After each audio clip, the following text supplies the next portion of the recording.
കണ്ണൂരിലെ പാനൂരിൽ ബോംബ് സ്ക്വാഡിന്റെ നേതൃത്വത്തിൽ വ്യാപക പരിശോധന നടത്തുന്നു. ഇന്നലെ ആളൊഴിഞ്ഞ പറമ്പിൽ നിന്നും ബോംബുകൾ കണ്ടെടുത്ത പശ്ചാത്തലത്തിലാണ് തീരുമാനം.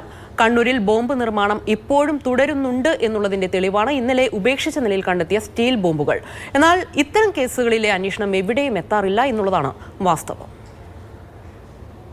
ഒരു വർഷം മുൻപാണ് പാനൂർ മുളിയാംതോട് നിർമ്മാണത്തിനിടെ ബോംബ് പൊട്ടി CPM പ്രവർത്തകൻ കൊല്ലപ്പെടുന്നത്. അതേ സ്ഥലത്തോട് ചേർന്നാണ് കഴിഞ്ഞ ദിവസം പൊട്ടാത്ത നിലയിൽ 2 സ്റ്റീൽ ബോംബുകൾ കണ്ടെടുത്തത്. ബോംബുകൾക്ക് വലിയ പഴക്കമില്ലെന്നാണ് പ്രാഥമിക വിലയിരുത്തൽ. അതിനാൽ പ്രദേശത്ത് പരിശോധന തുടരാനാണ് തീരുമാനം. ഇതൊരു നടവഴിയാണ്. ഈ നടവഴിയോട് ചേർന്നുള്ള ഈ തെങ്ങിൻ്റെ ചുവട്ടിലാണ് ഈ 2 സ്റ്റീൽ ബോംബുകൾ സൂക്ഷിച്ചിരുന്നത്.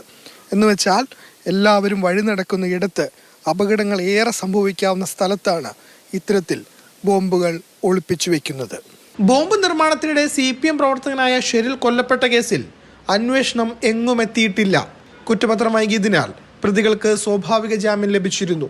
പാനൂരിൻ്റെ പല പ്രദേശങ്ങളിലും ഇതുപോലെ ആളൊഴിഞ്ഞ കാട് പിടിച്ച സ്ഥലങ്ങളുണ്ട്. ഇവിടങ്ങൾ കേന്ദ്രീകരിച്ചാണ് ബോംബ് നിർമ്മാണവും അവ സൂക്ഷിച്ചു വെക്കുന്നതും. പാനൂരിലും പരിസര പ്രദേശങ്ങളിലും ബോംബ് നിർമ്മാണം വീണ്ടും നടക്കുന്നുണ്ടെന്ന് തെളിയിക്കുന്നതാണ് കഴിഞ്ഞ ദിവസത്തെ സംഭവം. ബോംബ് നിർമ്മിക്കുന്നവരെ കുറിച്ചോ അതിന് പിന്നിലുള്ള രാഷ്ട്രീയ ബന്ധത്തെക്കുറിച്ചോ അന്വേഷണവും എവിടെയും എത്താറില്ല.